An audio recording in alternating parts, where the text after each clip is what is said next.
Hello, everybody, and welcome back to my channel. And today I want to talk about the 25th anniversary of Wet Hot American Summer. Now, this last week, went to the theater to see Wet Hot American Summer. The movie has been out for 25 years. Now, I have been a huge fan of David Wayne, Michael Showalter, all the way back so long ago when I first discovered them with their Stella shorts that are posted religiously on YouTube. Through that, I found this state, and through this state, I found people like Thomas Lennon, who did the great Reno 911, Joe Trujillo, who's one of the funniest actors in TV.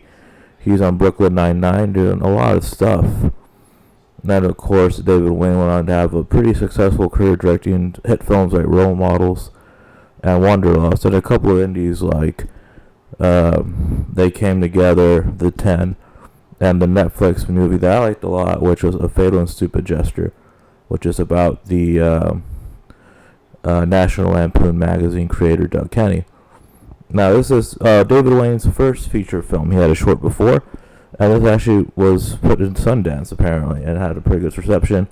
But like many cult films and many films that people just don't get when they first get, this movie bombed. And I mean bombed hard. Apparently, they're getting a lowball offer by a defunct company known USA Films. But yeah, it was a bomb. People did not like it. They thought it was silly. It was a farce. And yeah.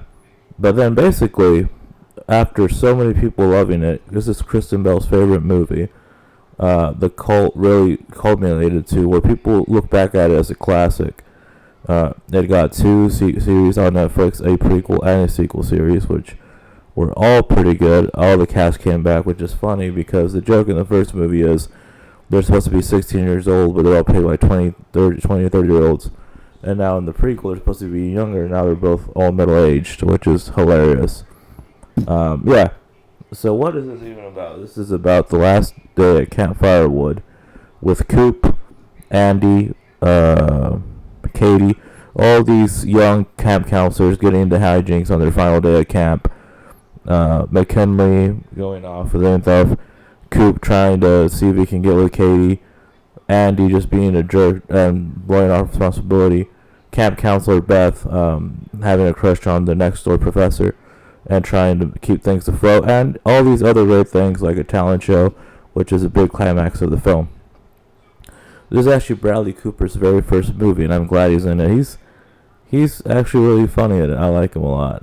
It's so weird to see Bradley Cooper going from the guy who plays a gay man in American Summer to Academy Award nominated director of films like fucking Star is Born and Maestro. A very different Bradley Cooper, if you ask me.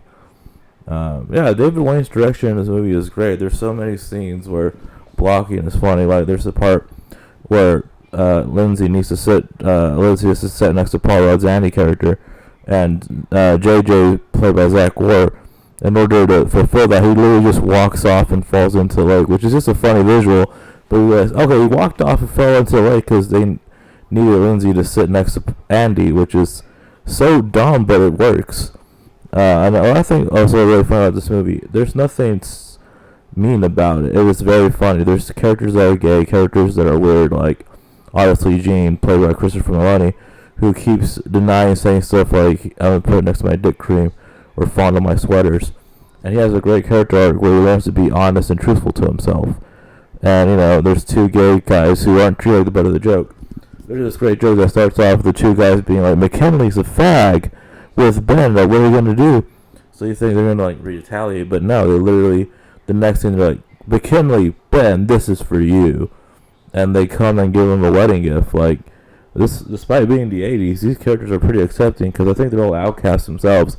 And a lot of the humor, like I said, is not mean-spirited. So even the weird stuff like when kids are thrown out of vans or Molly Shannon's character ends up marrying one of the kids, it's funny because it's so sincere.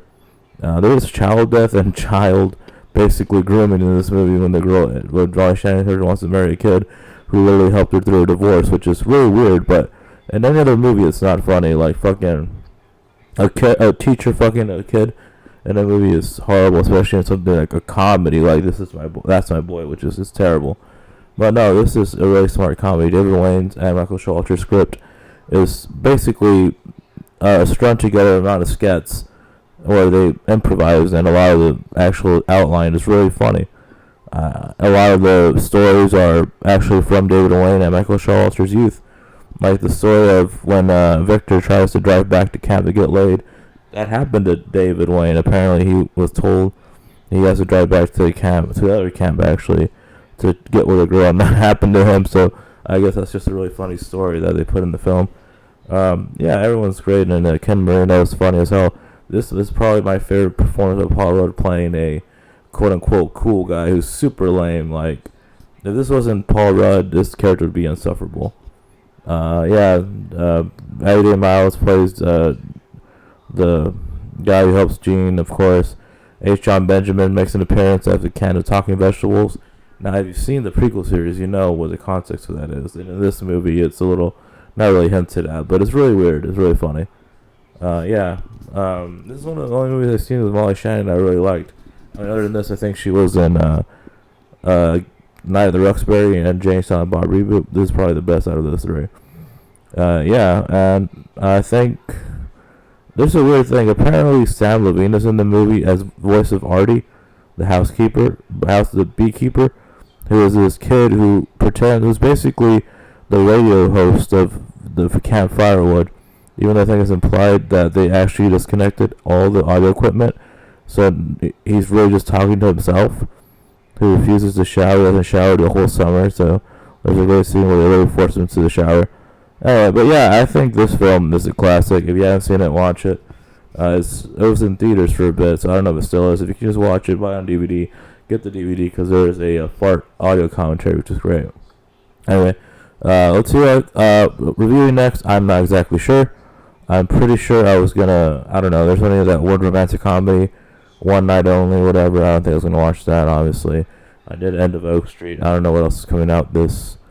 The only movies I know I'm definitely gonna see it come out this year are definitely Dune Part 3. And other than that, I'm not exactly sure. Anyway, I'll see y'all later, and bye, guys.